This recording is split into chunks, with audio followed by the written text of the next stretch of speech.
There it is. Rocking, rolling, recording. No Laugh Track Podcast, episode 454. 454 coming in.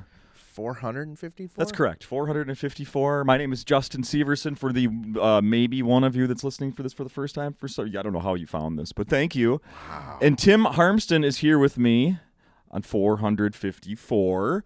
And do you remember the last time we did this, Tim? 2019. Yes. February. Yes. That was episode 362. And if I recall, I'm going to take your word for it. The ratings, you had me as the 73rd best guest at that time. So I don't know if it's gone up or down since then. I might probably slip down. Acme's had some great comics. Well, we've had a lot of newbies since then. Yeah. A lot of first-timers, a lot Right. of really good first-timers. Things are still being calculated, if I'm going to be honest. Yeah, okay, good. I know there's a chart in the green room, and I don't know if that's for people that do perfect on the podcast get to sign the wall. Is that how? I don't know what it is, but I'll probably sign it again. Yeah, if it's less than stellar, you sign the wall in the bathroom. That's right. Yeah, you sign the rock, And then it gets get painted over. After you leave, it gets painted over. Yeah. Oh my gosh. Well, it's been too long. Yeah. I mean, we've seen each other, just Yes. not in this form. But it's good to do this again. Thank you. Last time I saw you on a stage was at the Acme 30th, doing a little thing there. Acme 30. That was fun, and it made me realize that I told Lewis that I've been doing this now for 2/3 of Acme's existence. I've been a part of the comedy world here, so it's been a real pleasure. And isn't that something? Like 2/3, Acme's been around 30 years. Yeah. And then I know there's people that you've talked to comics that have headlined that have been here all 30 years. Mm-hmm. That's got to be crazy. Yes. Yeah, where does it go? Old man Harmston. Blah, blah, blah, blah, blah. Was there a when's the so like this year is my parents' 50th wedding anniversary. Wow. Yeah. I am a shitty son and had to be told that it was their 50th anniversary because I haven't been paying attention. Not good for something that big. No. But my mom, here's another bad part. We're not throwing a party. My mom is throwing a huge party for them. Where is the 20th anniversary of Tim Harmston and Comedy Party going to be? Right here. And are you planning it yourself or? That's right. It's literally today. What? This is it right now? Yes, I have a sheet from my first open mic, and it was March 18th, 2002, at a competitor. Well, wait, that's tomorrow technically, but it is. Oh, yeah. well, then it's tomorrow. Yeah, but so where was it though? At a competing club. Oh yeah. Are Are they still competing? They're not competing. Yeah, I don't think they're competing anymore. No, that's like when you say when they would go on the Tonight Show on a competing network. Right. You'll be. No, yeah, it was at a competing club in Bloomington, and right. it's fun. Yeah, it was. I kept all the sheets. You know, you do my open mic. They still do it here, I think. Yeah, And although they've been doing it on Instagram, which now. I love. Yeah, I love seeing the names on there. It's really cool. Uh-huh. And so, yeah, you keep the sheets, and then, I'm a pack rat. Like, I keep every scrap of paper, everything, and I'm trying to reverse all of that. Ditto. It's like, Yep. what am I doing with all this shit? Can I swear on this? I can. Okay. It's like you the get 3. is there a buzzer when you hit the wrong? You'll the know. fourth one? Okay. You'll know where the buzzer is. The lights turn off. But yeah, so I've been saving all the sheets, and it's been fun to look at those old sheets and be like one time, gosh, like Yakov Smirnoff was here at a open mic, Really? and you see like God, like yeah, and Ron White popped in one time, and Speaking of Yakov, is he getting some crazy new material right now? he's from the Ukraine. Did you know that? What a fraud! Yeah. I mean, Yeah, Ukraine, Russia. I'm trying to do a Yakov Smirnoff joke. know. Russia. in my When- country, That's the worst impression. So now if I ever hear those jokes from when he was huge in the '80s, and it's like in my country, now it's like, well, I don't even know what to believe anymore. Well, he's from Odessa, Ukraine, from what I remember when reading, because I looked it up right away. That's how you know you're weird when there's a war that breaks up and you look to see where the comedians are that are in the countries that are going to war. He's from Ukraine, so that was when Russia owned Ukraine first go around. USSR type. USSR. Yep. Yep. And which then we learned about from the Beatles. Yeah, and I also looked up who the hockey players are from the Soviet hockey team that played. Maybe some of those guys were originally Ukrainians or whatnot. But did you find any? It got. I couldn't really make sense of it all. But so I want to go back to these sheets that you have. So were there any names from that first year or so that are still performing? Oh, for sure. Yeah. Chad Daniels, James Moore, Mary Mack. Oh God, Tracy Ashley's on a lot of them.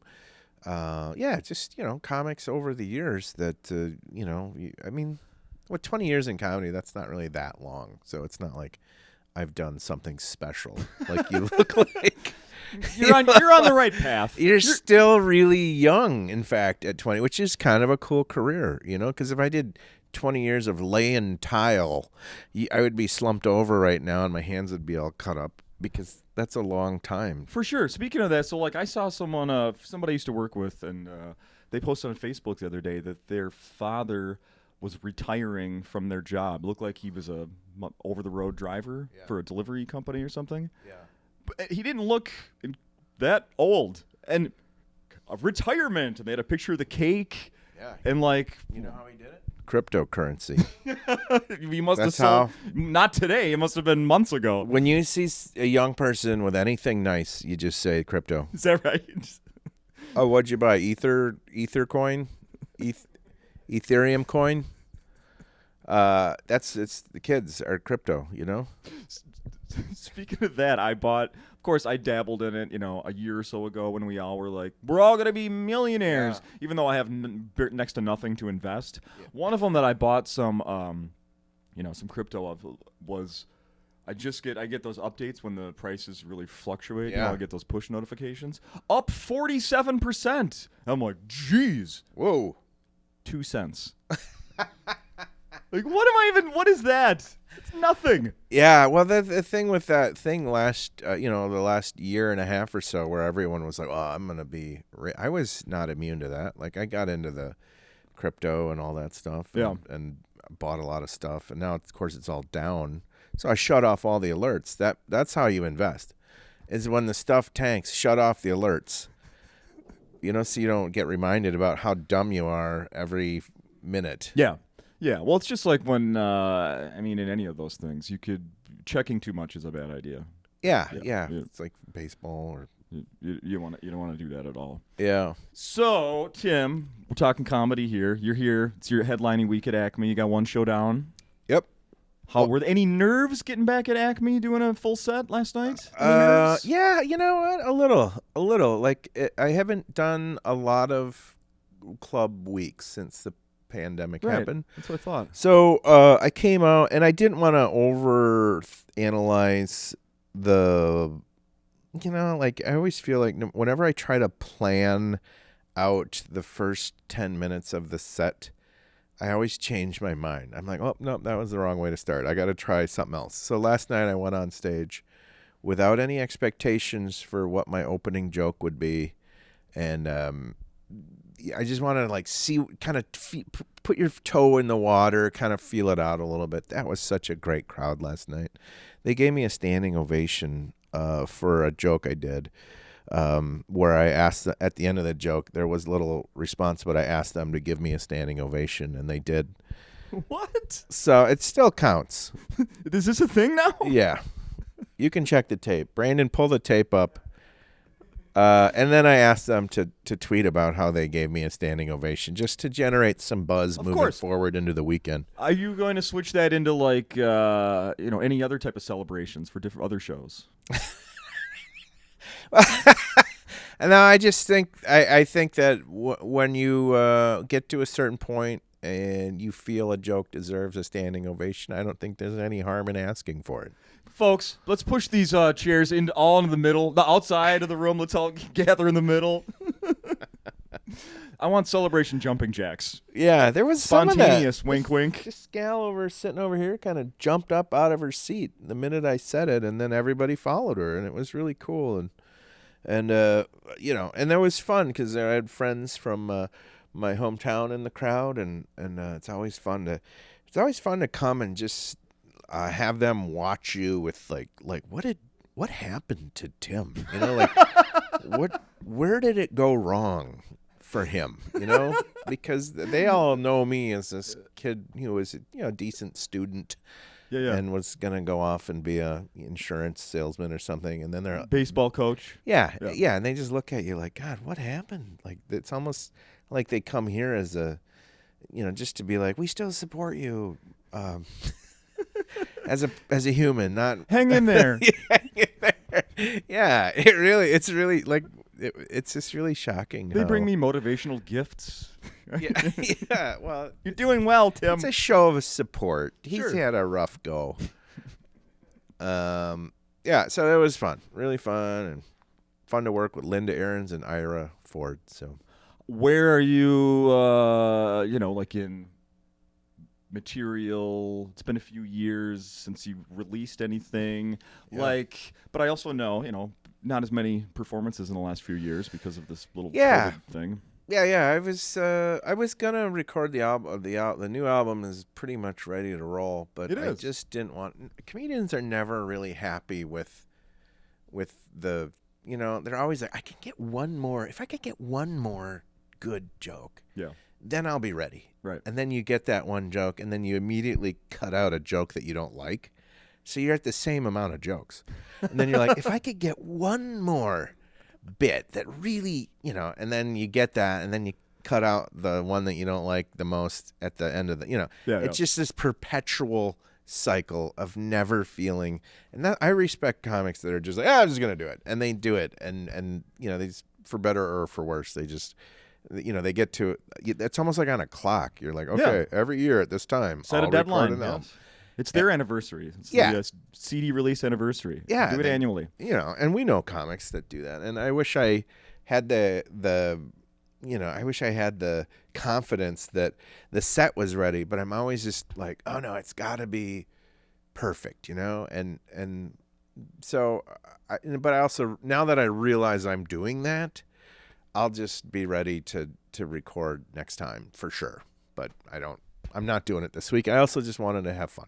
Yeah. So, Oh, there you go. yeah, just see what comes out.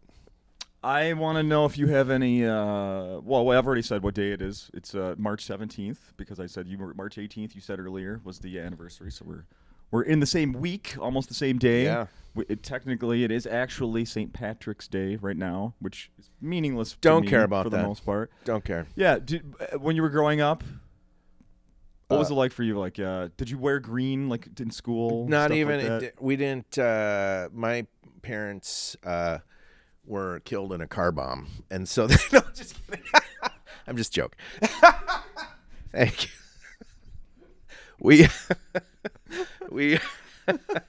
We didn't really celebrate that. Chose the wrong side, huh? Wrong side of the tracks. We didn't know what Irish people were in my town. Like we really, and I'm not joking about that. Like we really, literally had I didn't, when I got to college in Chicago, I went there when I was 18. My mom dropped me off downtown Chicago, and all these kids in the dorm are like, we're going out for Thai food. And I thought it was literally Taiwanese food, like from Taiwan. Like I was so stupid. I didn't know what Catholics were. I had barely met any Jewish people. I didn't know I didn't know anything. And so Irish was like exotic or like, whoa, like there's nothing. That's what I hate about the upper Midwest is that it's just so simple that there's no curiosity about anything, and my wife, she grew up near where I grew up, they at least had like a corned beef, dinner with potatoes, like they did like an Irish thing, but I didn't, like I didn't even know what it was. I knew a leprechaun from a cereal box. Like that's the only thing I knew. I was just dumb. Oh, that's fantastic. Yeah, there's like 12 churches in our community, and 12 of them are Lutheran. Sure. Like that's Yeah. Catholic, Irish, or That's fantastic. yeah. I grew up in St. Paul, so A lot of Irish over there. Yeah, I mean, I'm not, and I've done the ancestry thing. Yeah. And got the results back, and Ireland does not show up whatsoever. Really? Yeah. Oh, you're probably a Viking. Yeah, it's heavy Norway. Yeah. Heavy in Norway. Well, but your last name is Severson, so that's got to be Norwich. Yep. Norwegian. Norwich. Yeah. Norwich, young America. I'm even stupid about that stuff.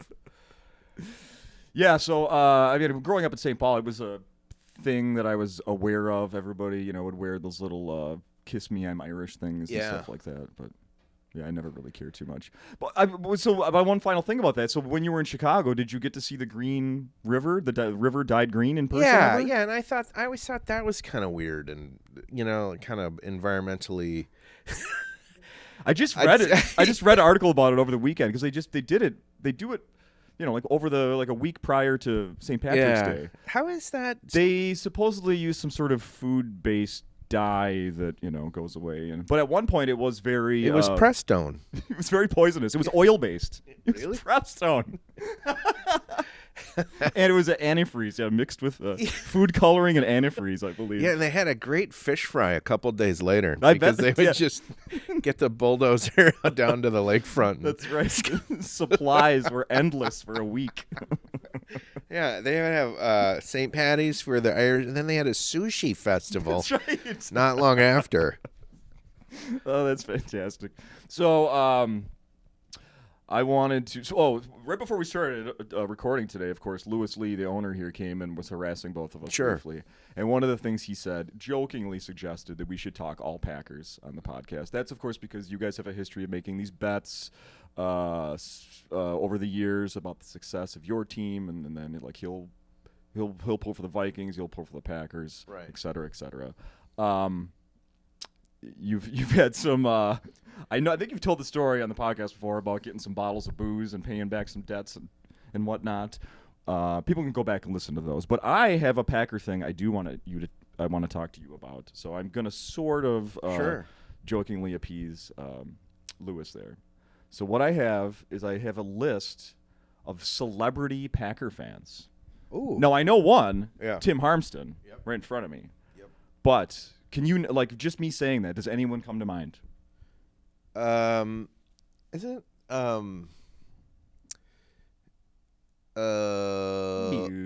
this is a rapper that's a really big. I'll start the list. Yeah. Ready? Yep.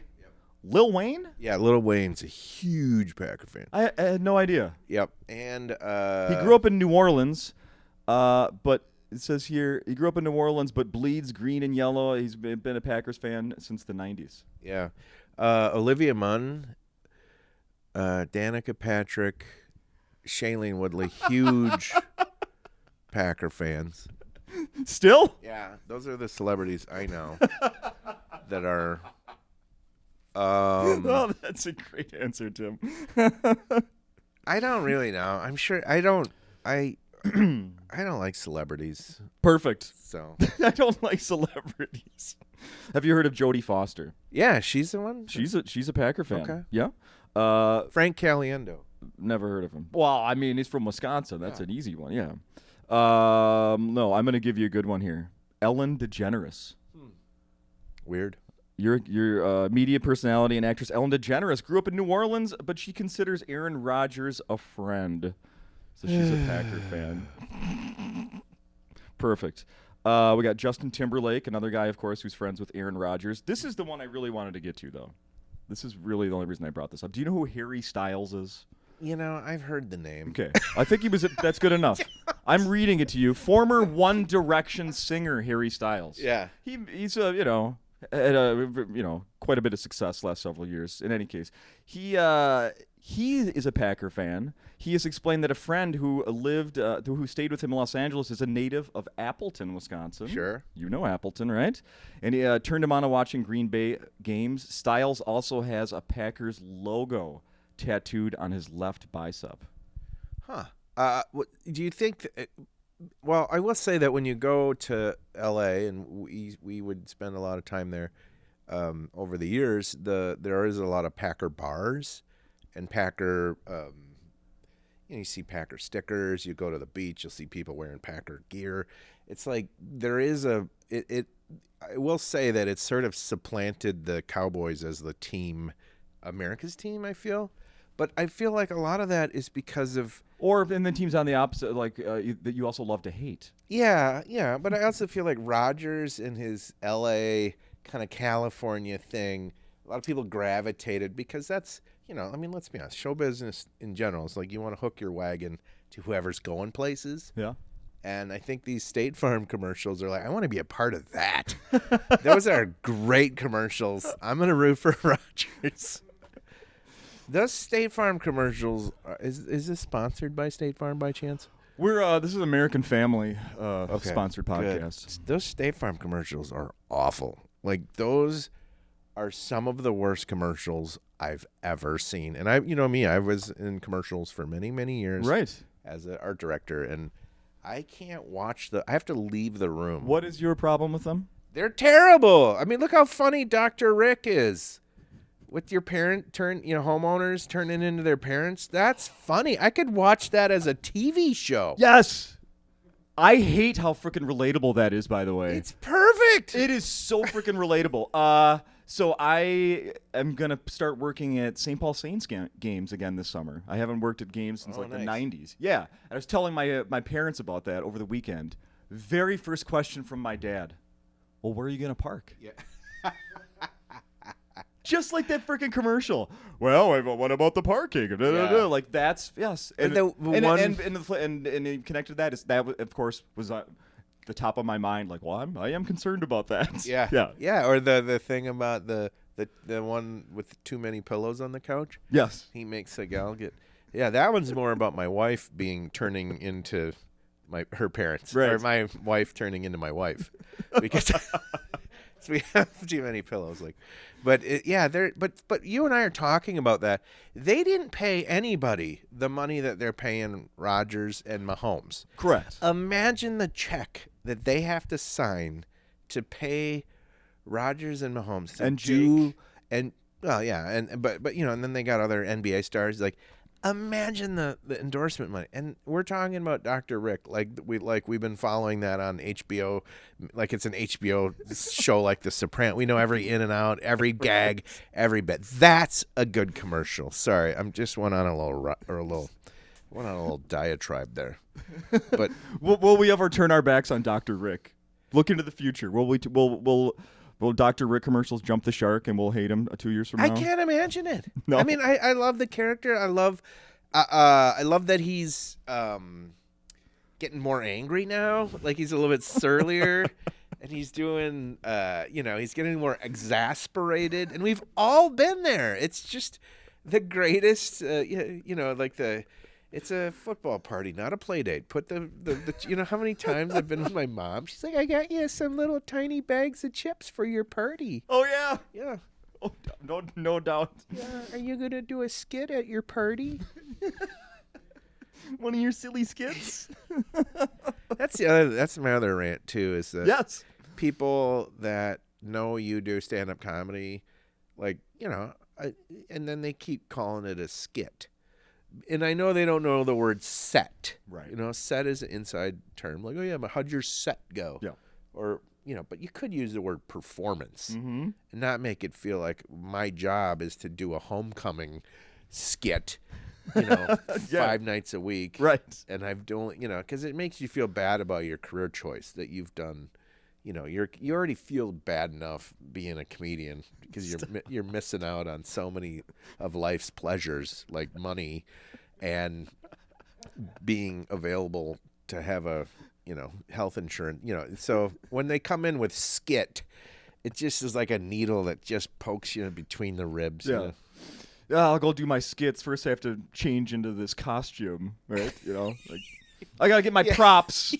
So just a minute. Yeah. And we'll get the skit going. I put on the high school mascot outfit and I go on stage and throw pies into the other mascot of our rival. That's exactly. That's the big skit. Yes. I I want to get serious for a minute now. No, I'm kidding. I saw the look on your face. You're like, I hope he's joking. Something that we've probably talked about in the past. I know one of your passions is being a fan of Prince. And I saw on Facebook that you were not happy about the whoring out of the Prince name, likeness, the color purple, et cetera, and the fact that they're not letting Morris Day in the Time perform as Morris Day in the Time. Right. So you have a question? No, I want to know. I want to know, have you heard about the next thing that's coming out? That just the perpetual whoring of his name, and that Jack White is going to now release this album from like 1986. Have you seen this? Some unreleased thing. Carmel? What's the Prince he had an alter ego that was female? Yeah. Apparently all these songs have been released already, but now they're going to release the actual album that they were supposed to be on. Do you care about that at all? Well, I don't know enough about that to have an opinion on it, but I was at the airport the other day and I saw the Prince store with all the coffee mugs and shirts and and I know, and you see, I think I saw some at Target. Didn't I see some at Target too? Well, probably. And then I've seen all the Paisley Park advertisements and stuff. And it's easy for me to criticize Prince's estate for wanting to do all this stuff, it's so I'm not gonna like levy a criticism at them directly, but it's just weird when you see somebody who wasn't wrapped up in that as much. I know Prince made a lot of money, and I'm sure he had a pretty big merchandising arm and things like that. Sure. And he had nightclubs and but it just didn't seem like the spirit of Prince was about selling keychains and stuff, and it's always weird. I don't know. I guess, and also I feel like because he's from Minnesota, we kind of think he's like our thing, and everybody has their own sort of special Prince relationship, right? And so I don't know. Did you buy a mug, and how much was it? I did buy a mug, and it's actually a Prince cookie jar, and you take the top off, and there's a little computer chip, and it goes, "You sexy motherfucker," and it keeps me from taking too many cookies because I got the clean version of that. You open it up, it goes, "You sexy mother, ow!" I got the radio edit of that. Nah, I don't know. I just didn't. I thought the Morris Day thing really bothered me because it's like it's the time. It's Morris Day. Like, let him have it. Go celebrate Prince. Like, he's the last link from the Minnesota, or the last major link to that era. Like, why not just let him go out and, or come up with some sort of arrangement where he can, it's what if I did this show, was a comedian for 30 years, and then someone said, "You can't do your jokes. I own those." Right. It would be like, wouldn't you be upset? I mean, I get it. He's super pissed. Morris Day is fuming. Oh, really? Oh yeah, he's been on Instagram and thanking people for supporting him. He's like it feels like he's kind of dug in. So. Oh, wow. I better stay tuned for that. That's even more interesting than I thought it was. I like that.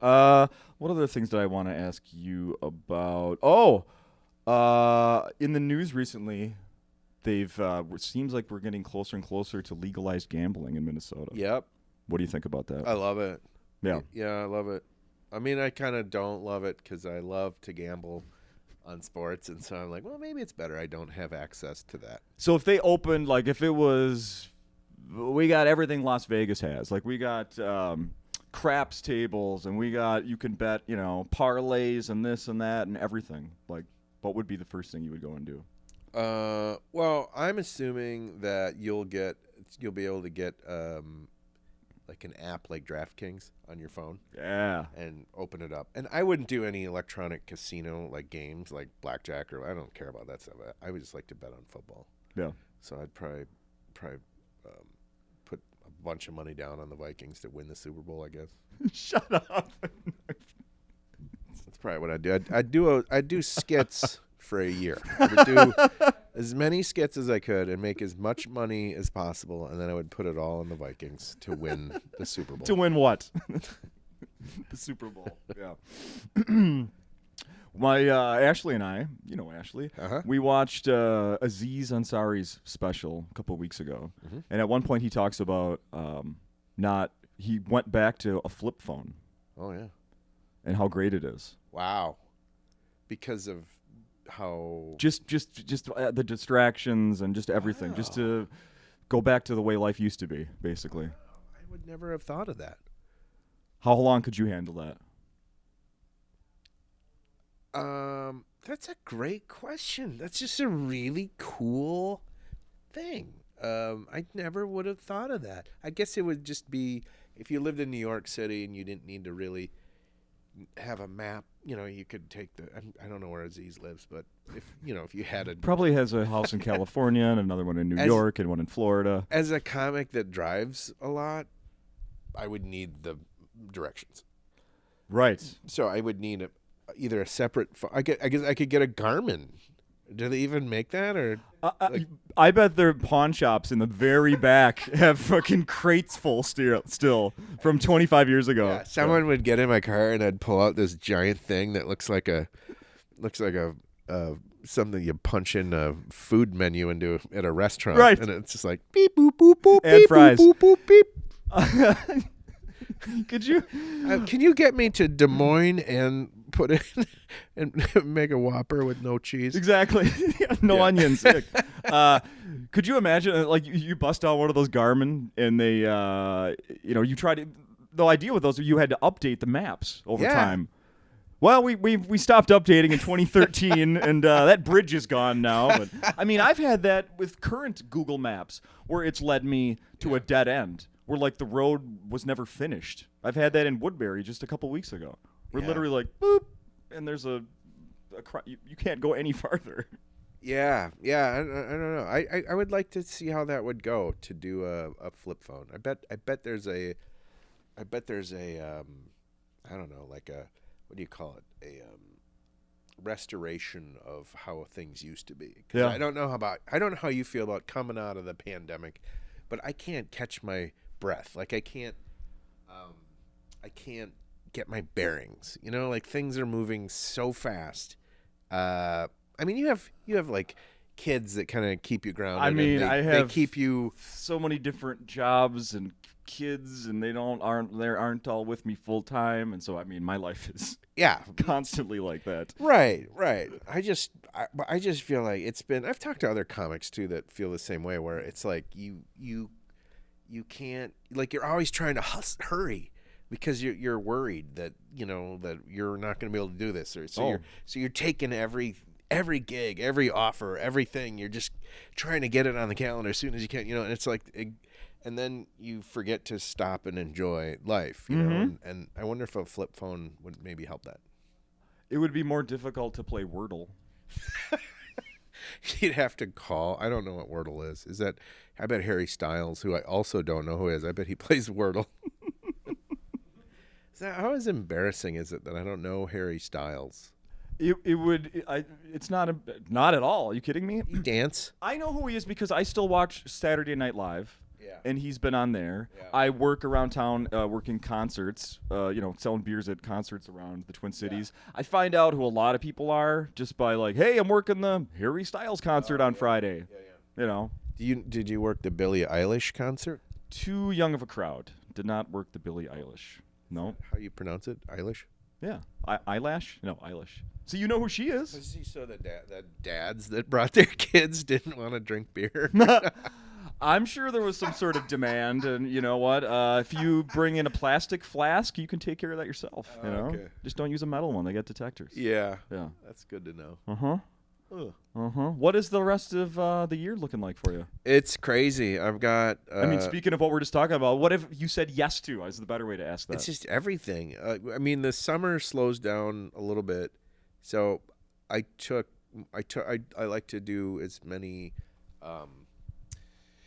My wife and I will do a lot more duo shows in the summer so that we can travel. So we'll get in the camper and we'll drive to like Montreal or something, and we'll do a bunch of shows along the way as a duo.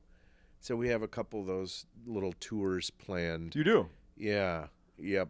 And then is that it's RV? Is it an RV? We're towing a camper. Oh, that's right. Yeah, we bought it on Craigslist in Duluth in an abandoned Walmart parking lot, and it's a scamp. It's fiberglass. That's right. It's a scamp. Yeah, it's a scamp, and it's pretty cool. But yeah, well, it's like while we're young, let's go out and see the country and do comedy. So we'll pull in. We're also gonna do. It's our 10th anniversary coming up in September. So we're gonna do. Like we call it the Oyster-versary because we are both addicted to oysters on the half shell. Oh. And so we're going to maybe take the camper out to Portland, Maine, and then go up the coast of Maine. Oh. And there's great comedy shows in Portland and Maine, and we'll grab oysters along the way and use the proceeds from the shows to eat oysters. So that's... And we're okay with that. Will you please make T-shirts so I can buy one from you with oysters on it so I can support this tour as well? Yeah, the Oyster-versary. And you know how it happened?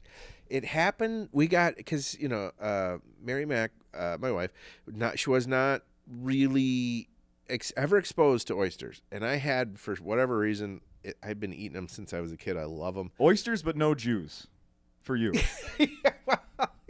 Yeah, I did. Somehow I knew about oysters, and so we go to she's doing colleges like 15 years ago, and we go to this college out in Virginia, and I just tag along with her as an opening act or whatever, and she picks up this one-nighter show in a neighboring community at a bar, and the payment isn't money, it's a gift card, but you can only use it at this bar. And we're never going to be here again. It's like, when are we ever going to be at this bar in this town in Virginia? So, and it was $1 oyster night. So we had a $100 gift card.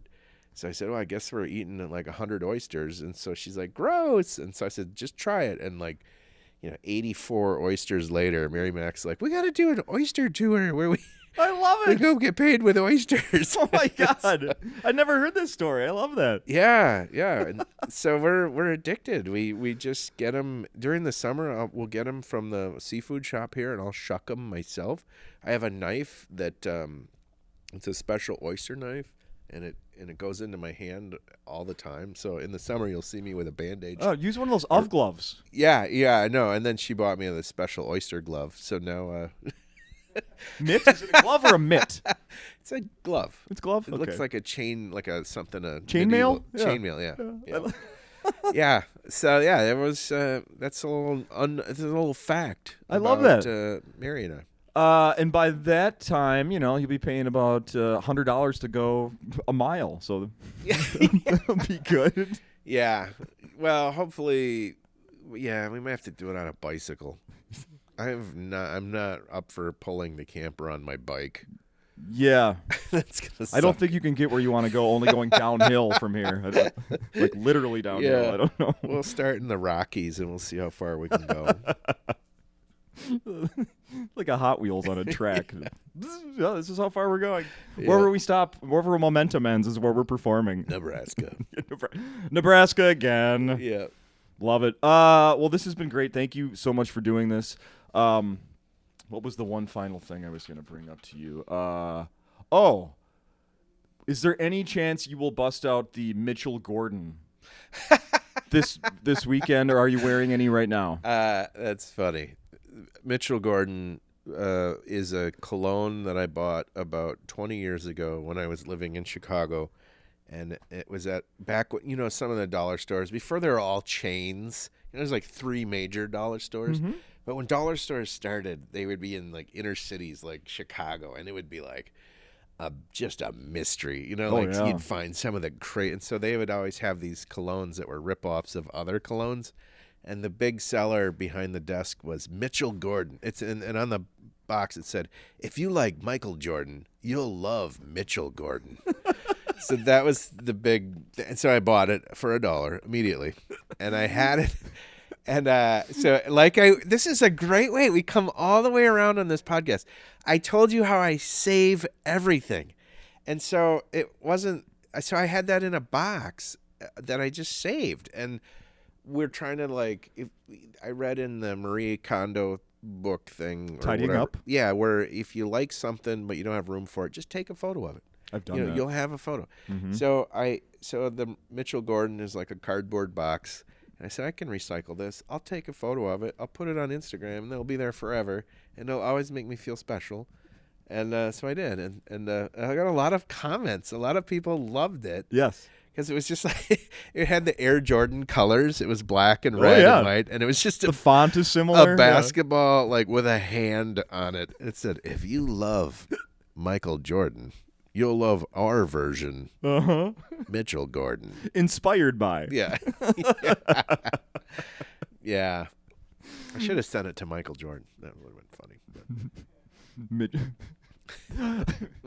It would be great if you found somebody with that actual name. Like, this you? Oh, there's a Mitch Gordon out there. This For you, sure. bro? Look him up on Twitter. This you, bro? Tim, this has been great. I have a group of me plus 3 are coming to a show this weekend, and I Great. encourage more to do the same. Yeah, come down, and if I ask you for a standing ovation, please just do it. Yeah, don't question it, just participate. Don't question it. Like when my wife asks me when she's looking at TikTok all night and then sees this little funny silly game that she wants me to participate with, and I'm about ready to go to bed, and I've had 4 beers, and I'm like barely paying attention, and then she gets upset when I don't participate. Just participate. Will do. That's my that's my lesson for everyone.